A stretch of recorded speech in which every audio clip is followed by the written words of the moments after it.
कल आपने press conference किया प्रेस क्लब ऑफ इंडिया में और ऐलान किया एक रैली निकालने का, रामलीला को भरने का, मुसलमानों से अपील की। एजेंडा और मकसद क्या है आपका इस रैली का? मेरा एजेंडा और मेरा मकसद कतई गैर सियासी है। मुसलमानों को जमा करके हम ये दिखाना चाहते हैं कि मुसलमान कितना अमन पसंद है, कितना देश प्रेमी है, कितना उसके दिल में अपने वतन की मोहब्बत है। और हम हिंदू समाज से ये सवाल करना चाहते हैं कि हमारी कौन सी गलती की वजह से हमसे नफ़रत की जा रही है। अगर नरेंद्र मोदी जैसे नेताओं के बहकावे में आकर उनके आलयकार बनकर आप काम करोगे तो अपने देश का नुकसान करने का काम करोगे। हम ये चाहते हैं कि हमसे जो शिकायत है वो हमें बताई जाए, मुसलमानों से जो शिकायत है वो हमें बताई जाए ताकि हम उसको दुरुस्त कर लें। लेकिन ये नफ़रतों का, अफरा तफरी का जो माहौल है, बदअमनी का जो माहौल है, लिंचिंग का जो माहौल है, ये हिंदुस्तान से ख़त्म होना चाहिए। वो तो यही कहते हैं ना कि मुसलमानों ने हमारे ज़मीन पर कब्ज़ा करके पाकिस्तान बना लिया, यहाँ भी 15% रह गए, मस्जिदें बना रखी है, बाबरी मस्जिद मंदिर तोड़ कर इन्होंने बनाई थी, अब वो काशी और मथुरा में इन्होंने हमारी मंदिरों को तोड़कर मस्जिदें बना रखी, उनकी शिकायतें हैं।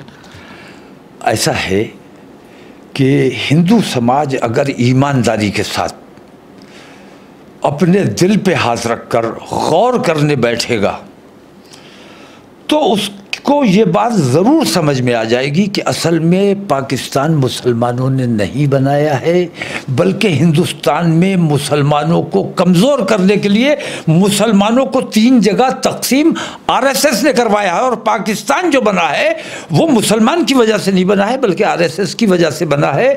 आरएसएस ने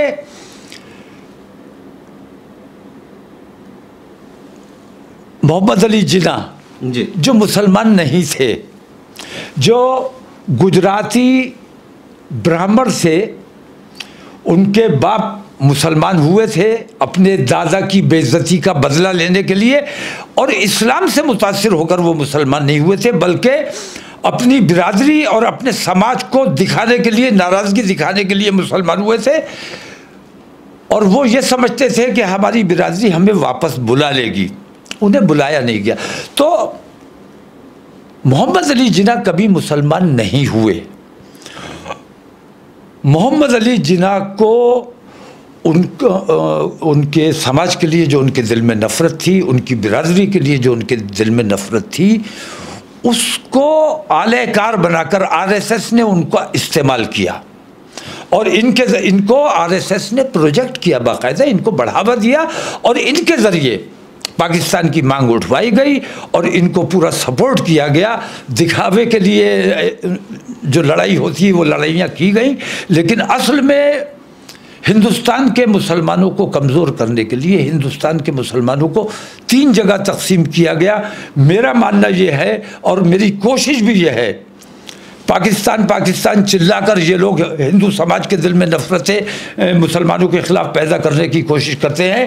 मैं कहता हूँ कि अगर थोड़ा सा हमारा साथ दिया जाए तो इंशाअल्लाह पाकिस्तान भी हिंदुस्तान का हिस्सा बन सकता है और बांग्लादेश भी हिंदुस्तान का हिस्सा बन सकता है। मोदी सरकार का मनसूबा है, इनका नज़रिया अखंड भारत, जो आरएसएस का नज़रिया है, उसको आप सपोर्ट करते हैं? आरएसएस का नज़रिया नहीं है, दिखावा है, ढोंग है। नरेंद्र मोदी का दिखावा है, ढोंग है। ये चाइना की तरफ से तवज्जो हटाने के लिए इस तरफ तवज्जो लगाने का काम कर रहा है। नरेंद्र मोदी चाइना का गुलाम बना हुआ है। चाइना कितने सैकड़ों किलोमीटर हमारे ज़मीन कब्जा कर चुका है, उस तरफ हिंदू समाज की तवज्जो ना जाए, इसलिए पाकिस्तान का नाम लिया जाता है।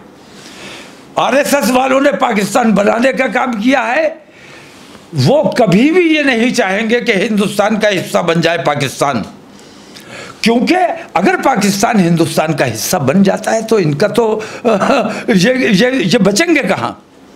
ये अपनी खामियां, अपनी गलतियां छुपाने के लिए, जैसे हमारे ऊपर इल्ज़ाम लगाया जाता है कि लव जिहाद जी, असल में मुसलमानों के यहाँ लव जिहाद का कोई सिस्टम ही नहीं।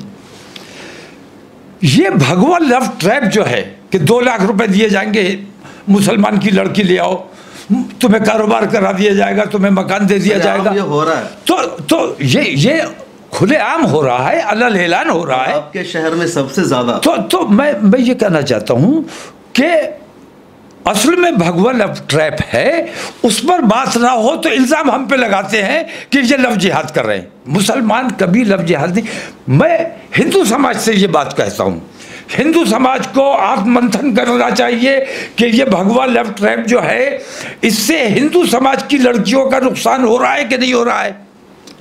जब वो मुस्लिम समाज की लड़की ले जाएगा, मुस्लिम समाज की लड़की से शादी कर लेगा, तो अपने समाज की एक बेटी का नुकसान करने का काम करेगा, तो वो बेटी कहाँ जाएगी। तो ये लोग मुस्लिम दुश्मनी में अपने समाज का, अपने मुल्क का नुकसान कर रहे हैं। ये सोचने और ये समझने का काम हमारे हिंदू समाज को करना चाहिए। अच्छा, ये बात आप मानते हैं? कई लोग कहते हैं कि भारतीय मुसलमानों को जो कई तरह की दुश्वारियों का सामना है, जैसे इन पर ट्रस्ट नहीं किया जाता है, कि कॉमन है, क्योंकि समझा जाता है कि मशकूक होते हैं, कई बड़े बड़ी ओहदे नहीं दी जाती। तो क्या जो पाकिस्तान बनाया गया उसका मकसद ये भी था कि भारत के मुसलमानों को हमेशा परेशानी में रखा जाए? देखिए, ऐसा है, ये माहौल जो है ये सिर्फ वोटों की राजनीति है। पहले कांग्रेस बीजेपी का खौफ दिखा दिखा के वोट लेती रही। अब यही काम, जो पॉलिसी कांग्रेस की रही वही पॉलिसी इन्होंने अडॉप्ट की हुई है। हिंदुओं को मुसलमानों का डर दिखा दिखा कर हिंदुओं का वोट हासिल करने का काम किया जा रहा है। ना वो मुसलमानों के हिमायती हैं, ना ये हिंदुओं के हिमायती हैं। ये दोनों, वो मुसलमानों के साथ धोखा करते रहे हमेशा, ये हिंदू समाज के साथ धोखा कर रहे हैं। तो असल मसला क्या है, मुसलमान ये जो कह रहे हैं कि हम पाकिस्तान को हिंदुस्तान में शामिल करना चाहते हैं, ये इतना बड़ा धोखा दे रहे हैं। मैं बताता हूँ, जब शेख मुजीबुर रहमान वाली मुहिम चल रही थी, बांग्लादेश वाली, तो हिंदुस्तान में शामिल होना चाहता था बांग्लादेश नहीं बनाना चाहते थे वो। लेकिन इंदिरा गांधी जी ने, मोहतरमा इंदिरा गांधी जी ने, मरहूमा इंदिरा गांधी जी ने शेख मुजीबुर रहमान से कहा कि नहीं, तुम्हें हिंदुस्तान में शामिल नहीं किया जाएगा, तुम अपने मुल्क अलग बनाओ। उस वक्त चाहते तो हिंदुस्तान में शामिल किया जा सकता था बांग्लादेश को, लेकिन उन्हें ऐसा लगा कि मुसलमानों की ताकत बढ़ेगी। तो मुसलमानों के साथ गहरी साजिशें, गहरी चालें चली जाती रही हैं। शेख मुजीबुर रहमान चाहते थे कि हिंदुस्तान में रहें, लेकिन उनको अलग मुल्क बनाने पर मजबूर कर दिया। तो अब जो लगातार हालात है, मुसलमानों को जो दिल है, जो आम मुसलमान है, बहुत ज़्यादा खौफज़दा, मायूस है। कहीं पर किसी के भी मॉब लिंचिंग कर दी जाती है, किसी को पकड़ के कहा जाता है जय श्री राम बोलो। कोई दुकान का नाम रखता है तो कहा था तुमने ये नाम क्यों रखा, तुम चिकन क्यों बेच रहे हो। मतलब एक अलग ही तरह का माहौल बन गया। पहले ये था कि इस्लामोफोबिया अमेरिका में पाया जाता है, लेकिन वहाँ के लोग बताते हैं कि जो हिंदुस्तान में इस्लामोफोबिया है वो यहाँ से 1000 गुना ज़्यादा बढ़ा हुआ है। असल मसला ये है कि सवाल आपने थोड़ा तवील कर दिया। मैं कि मतलब इस्लामोफोबिया बहुत ज़्यादा बढ़ गया है, कहीं भी किसी की मॉब लिंचिंग करना, किसी का हत्या करना, जय श्री राम के नारे लगवाना। आपने कहा तो मुसलमानों में मायूसी है, खौफ है।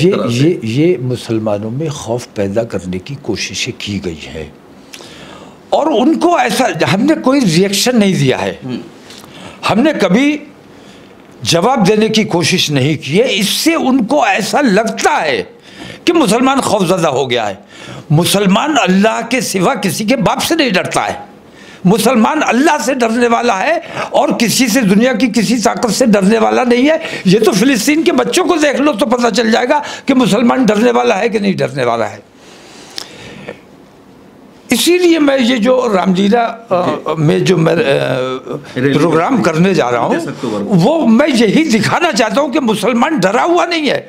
मुसलमान अपने मुल्क के अमन व अमान को नुकसान नहीं पहुँचाना चाहता, अमन व अमान बनाए रखना चाहता है। इसलिए तमाम तकलीफें बर्दाश्त कर रहा है, लेकिन रामलीला में जिस दिन मुसलमान जमा होगा तो मैं इन्हें दिखाना चाहता हूँ कि मुसलमान अगर मैसेज क्या है रामलीला में जमा करने का इस वक्त में? रामलीला में जमा करने का मकसद यही है कि लोगों के दिलों में ये बात बैठा दी गई है कि मुसलमान डर गया है। मैं ये दिखाना चाहता हूँ कि मुसलमान डरा नहीं है। जब उसे आवाज़ दी जाएगी वो आएगा। अगर उसको हम फसाद की तरफ ले जाएंगे, फसाद के लिए तैयार हो जाएगा। जवाब देने, मॉब लिंचिंग का जवाब हम भी मॉब लिंचिंग से दे सकते हैं। हमारे यहाँ मॉब की कमी नहीं है। तुम्हारे चंद घंटे किसी एक मुसलमान को मार डालते हैं, हम भी भीड़ जमा करके मार सकते हैं, लेकिन हमारा ईमान, हमारा इस्लाम इस बात की इजाज़त नहीं देता। मैं ये मैसेज देना चाहता हूँ कि मुसलमान डरा हुआ नहीं है। जब आवाज़ दी जाएगी आएगा, लेकिन मुसलमान अमन पमान को बनाए रखना चाहता है। ये मैसेज देना चाहता हूँ।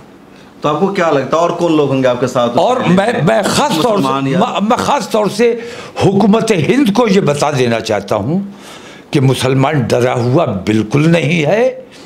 हमने अपने बच्चों को, अपने नौजवानों को, अपने भाइयों को कंट्रोल करके रखा हुआ है कि मुल्क के हालात किसी भी हालत में नहीं बिगड़ने देने हैं।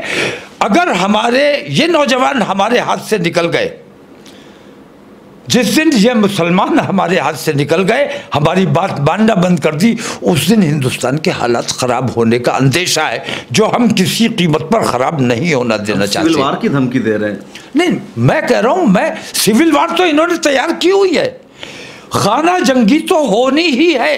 हम कितना ही उससे बचने की कोशिश करें, हम चाहते हैं कि ना हो, लेकिन ये जालिम ये चाहते हैं कि खाना जंगी हो जाए। कौन करेंगे खाना जंगी? खाना जंगी विश्व हिंदू परिषद और बजरंग दल के गुंडे, ये आतंकवादी, इन पर अगर प्रधानमंत्री नरेंद्र मोदी इन पर अगर सख्ती नहीं करेंगे, इन पर पाबंदी नहीं लगाएंगे, तो मुझे अंदेशा है कि हिंदुस्तान में खाना जंगी हो जाएगी। अब मोदी सरकार को, बीजेपी को बार बार बोल रहे हैं, मोदी सरकार से पहले कांग्रेस की सरकार थी, और हाल ही की अगर हम बात करें, माजी को छोड़ दें, तो कर्नाटक में कांग्रेस ने वादा किया था बजरंग दल को बैन करने का। कांग्रेस ने अभी तक बैन नहीं किया, और आप लोग अब कांग्रेस से सवाल भी नहीं कर रहे हैं। नहीं, मुसलमानों को तो धोखा देने का रिवाज रहा है। कांग्रेस ने क्या क्या किया है, अभी ताज़ा उन्होंने कर्नाटक में वादा किया, हमने नहीं कहा था, उन्होंने खुद वादा किया कि जब हम आएंगे, हमारी सरकार बन जाएगी तो बजरंग दल पर पाबंदी लगाई जाएगी। अब वो कहते हैं कि बजरंग दल में भी अच्छे लोग हो सकते हैं। पीएफआई में क्या अच्छे लोग नहीं हो सकते थे? क्या सारे के सारे खराब थे? सीमी में क्या अच्छे लोग नहीं हो सकते थे? सारे खराब थे। सीमी पर पाबंदी लगा सकते हो कि अच्छे लोग उसमें नहीं थे? सीमी पर लगा दी तुमने पाबंदी, पीएफआई पर पाबंदी लगा दी। ये जो खुलेआम दंगा कर रहे हैं, खुलेआम मॉब लिंचिंग कर रहे हैं, खुलेआम कत्लेआम करने का काम कर रहे हैं, इन पर पाबंदी लगाई जाना मुल्क के लिए बेहद ज़रूरी है। मुल्क की सलामती के लिए, मुल्क में अमन अमान कायम करने के लिए इन दोनों संगठनों पर अगर पाबंदी नहीं लगाई जाएगी तो मुल्क को खाना जंगी से बचाया नहीं जा सकता। लेकिन कांग्रेस तो तैयार नहीं लगाने को। अभी इंडिया गठबंधन बना है, उसमें तमाम लाइट माइंडेड पार्टी आ गई हैं, सेकुलर पार्टी जिनको कहा जाता है। क्या आपको लगता है कि अगर 2024 में इक़्तिदार में तब्दीली आती है तो कुछ नया होगा, या ऐसा ही चलेगा सिलसिला? एक जाता है दूसरा आता है। जैसे अभी कर्नाटक में ताज़ा धोखा दिया है। पिछले 10 साल यूपीए सरकार रही, उन्होंने क्या क्या बेईमानियाँ की, कैसे कैसे मुसलमानों पर जुल्म किए, मुसलमानों के माथे पर आतंकवादी का टैग किसने लगाया? भारतीय जनता पार्टी तो सरकार में नहीं थी। भारतीय जनता पार्टी के लोग बम मारते थे, कहते थे मुसलमान ने मारा है। मुसलमान को आतंकवादी कह के पकड़ने का काम कौन करता था? 20-20 साल के बाद लोग बेगुनाह बाइज्जत बरी होके आते हैं। कांग्रेस ने पकड़े थे। बटला हाउस इनकाउंटर की जांच कराने से इन्होंने इनकार किया। सच्चर आयोग की रिपोर्ट को कूड़ेदान में फेंकने का इन्होंने काम किया। हमारे साथ भारतीय जनता पार्टी हो या कांग्रेस हो, ये तमाम के तमाम एक सिक्के के दो पहलू हैं। हमें अब किसी पर भरोसा नहीं रहा। हमारी कोशिश ये है कि मुसलमानों में अपना काम खुद करने की ताकत और सलाहियत पैदा की जाए। इसके अलावा दूसरा कोई रास्ता मेरी समझ में नहीं आता है। मतलब हुकूमत बदलने से मसले हल नहीं होंगे जब तक तो खुद मुसलमान आगे नहीं। हुकूमत बदलने से अगर मसले हल होते तो कांग्रेस की हुकूमत तो ठीक चल रही थी, मुसलमान ही तो नाराज हुआ। अगर मुसलमान नाराज ना हुआ होता तो भाजपा, भारतीय जनता पार्टी आज भी अड़ियां रगड़ रही होती। मुसलमान कांग्रेस से उसकी बेईमानियों की वजह से, नाइंसाफियों की वजह से उससे नाराज हुआ, उसकी वजह से भारतीय जनता पार्टी आई। मुश्किल यह है कि हमने कांग्रेस से नाराजगी का इजहार तो कर दिया, लेकिन कोई और ऑप्शन तैयार नहीं किया, जिसका फायदा भारतीय जनता पार्टी ने उठा लिया और हमारे देश के ऊपर 10 साल मुसीबत के हमें बर्दाश्त करना पड़े। अब हमें ना भारतीय जनता पार्टी पे कोई भरोसा है, ना कांग्रेस पर कोई भरोसा है। जो भी सरकार आए, ऑप्शन क्या है? ऑप्शन ये है कि हम अपना काम खुद करने की ताकत और सलाहियत अपने अंदर पैदा करें, दूसरा कोई रास्ता है ही नहीं। लेकिन नरेंद्र मोदी जैसे क्रूर शासकों से अपने मुल्क को बचाना, ये देश प्रेम का काम है। इसके लिए जो कुर्बानी दी जा सकती है वो दी जाएगी। तो मेरे साथ बातचीत कर रहे थे मौलाना तौक़ीर रज़ा ख़ान, मारूफ आलिम दीन, मिल्ली रहनुमा है, सियासत से भी गहरा ताल्लुक़ है। और इन्होंने दो टोक अंदाज में कहा कि कांग्रेस की हुकूमत रही हो या बीजेपी की, दोनों में मुसलमानों को परेशानियों का सामना करना पड़ा है और अब ख़ुद मुसलमानों को आगे आना होगा, अपने मसाइल को समझना होगा, सड़कों पर उतरना होगा। और मेरी आपसे अपील होगी कि 29 अक्टूबर को दिल्ली के रामलीला मैदान में बहुत बड़ी रैली आ रही है। उस रैली में अपनी ताकत को दिखाने के लिए, ईमानी जुर्रत का मुजाहरा करने के लिए, हिम्मत को दिखाने के लिए और इनके हाथों को मजबूत करने के लिए आपको आना होगा, साथ देना होगा। खुद मेरी भी अपील है और इस सिलसिले में मज़ीद कुछ तफसील हम आपको बाद में बताएंगे कि क्या क्या उसका तरीक़ेकार होगा। तो ज़रूर इस तरह के प्रोग्राम में शिरकत कीजिए। जी, एक जुमला जी इसमें शामिल कर लें कि वो तमाम लोग जो सेकुलरिज्म में यकीन रखते हैं, अपने मुल्क से मोहब्बत करते हैं, अपनी बेटियों के मुर्तद हो जाने के पे तकलीफ़ महसूस करते हैं, अपने बच्चों की लिंचिंग हो जाने पे तकलीफ़ महसूस करते हैं, बेइज्जती होने से तकलीफ़ महसूस करते हैं, सिर्फ उन लोगों को मेरे यहाँ दावत है। और मुझ पर एहसान मत करना आके, मैं तुम्हारा काम कर रहा हूँ, तुम्हारे लिए मैंने महफिल सजाई है, तुम्हारे लिए जो एक माइंडसेट हो गया है कि मुसलमान खौफज़दा है, मैं वो चीज़ ख़त्म करने के लिए आप लोगों को बुला रहा हूँ। मैं आपके लिए मंच सजाऊंगा, आपके लिए तमाम इंतज़ामात करूँगा, आओ तो आओ, और अगर नहीं आते हो तो ये तुम मेरे साथ धोखा नहीं करोगे, अपने साथ धोखा करने का काम करोगे। तो वो तो वाज़ेह पैगाम मौलाना ने खुद अपनी ज़ुबान से बता दिया है कि आपको क्यों आना है, किस लिए आना है। और मैं कहूँगा कि आपको आना चाहिए, क्योंकि ज़रूरी है अपनी खुददारी को बचाने के लिए, जुल्म और नाइंसाफ़ी के ख़िलाफ़ आवाज़ उठाने के लिए। कैसे लगी हमारी बातचीत कमेंट सेक्शन में ज़रूर लिखेगा। फिर मुलाकात होगी कैमरामैन तमन्ने के साथ। शम्स तबरेज़ क़ासिमी, मिल्लत टाइम्स। मिल्लत टाइम्स को आपकी ज़रूरत है, हमारी आप माली मदद करें।